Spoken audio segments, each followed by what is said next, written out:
Greetings, Earthlings, Wisdom Keepers, Wisdom Seekers! Welcome back to Wisdom Dropz, your source for daily drops of wisdom and savvy cat astrology. I am doing a video today for you all on the middle of June through like July. So this is really just like a flavor of like late June and July, okay, 2020. And I want to just bring you a couple important things real quick. Is Mercury Retrograde, hence why I'm all like blah blah blah, word vomit.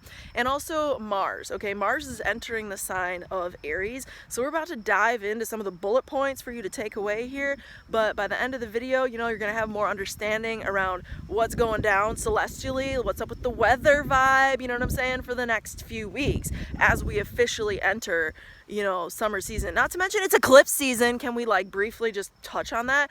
But before I do, make sure you're subscribed, because I'm here for you every single day with the drops of the wisdom and astrology, and we're here to build in a community. So that would be cool to build more with you moving forward. The things that I want to highlight: Mercury retrograde, I just did a video on this. If you have not seen it, it gives you some of the kind of highlights of what to expect. I will be doing those and releasing them by the sign, and maybe I'll have posted those by the time you see this video.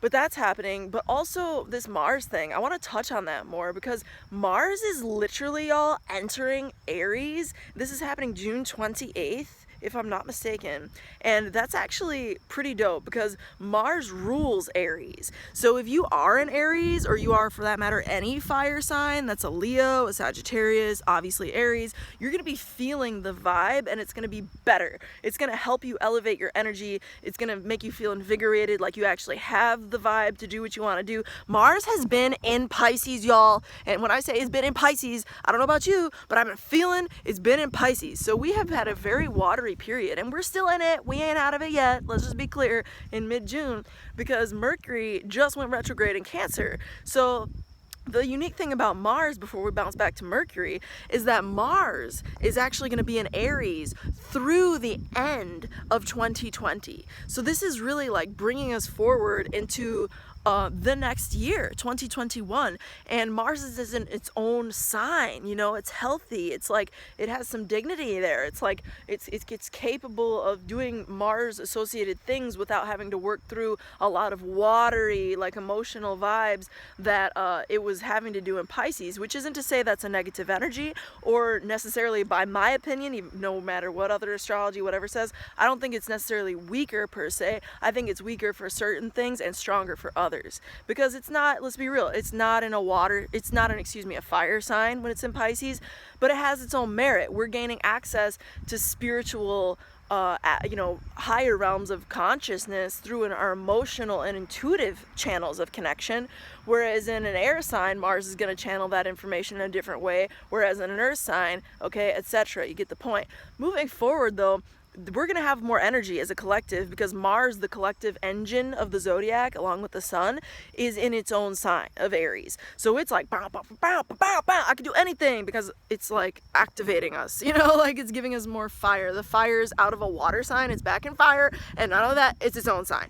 Now, not to belabor the point, moving on.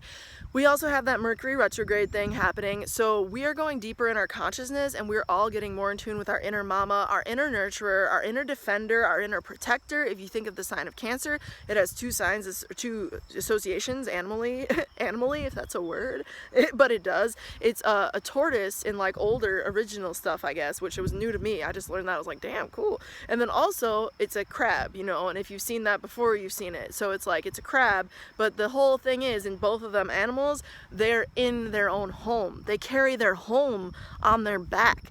They're like inside of their home. They don't like, they keep themselves protected, in other words. So when we have Mercury retrograding in Cancer, anytime you have a retrograde planet, it's 3 times the energy, okay, of the planet. Normally it's like turning up the volume on an amplifier. If you're ever like, you know, you're like a jammer or whatever, you'll know, like when you turn up the amp, it's like, damn, you turned up the amp. It's like you're turning 3 notches up on the amp on Mercury retrograde topics. So communicating our feelings, communicating our protector needs, communicating our needs for safety, communicating our defense of others, okay? That's why we see so much social justice action right now, even amidst all this BS. I'm sorry, there's like a hair attacking my eyeball, so that would be funny to get a little meme of, just saying. But moving on. Moving on, I feel like you know, you're gonna come out of this period invigorated to do things and motivated to do things that weren't previously necessarily on your radar. And those things that you come out of it with the energy to do, with the motivation to do, it's gonna be coming from a place of rediscovery, aka Mercury retrograde up in the Cancer, of things that are actually of spiritual and significantly emotional level connection to you.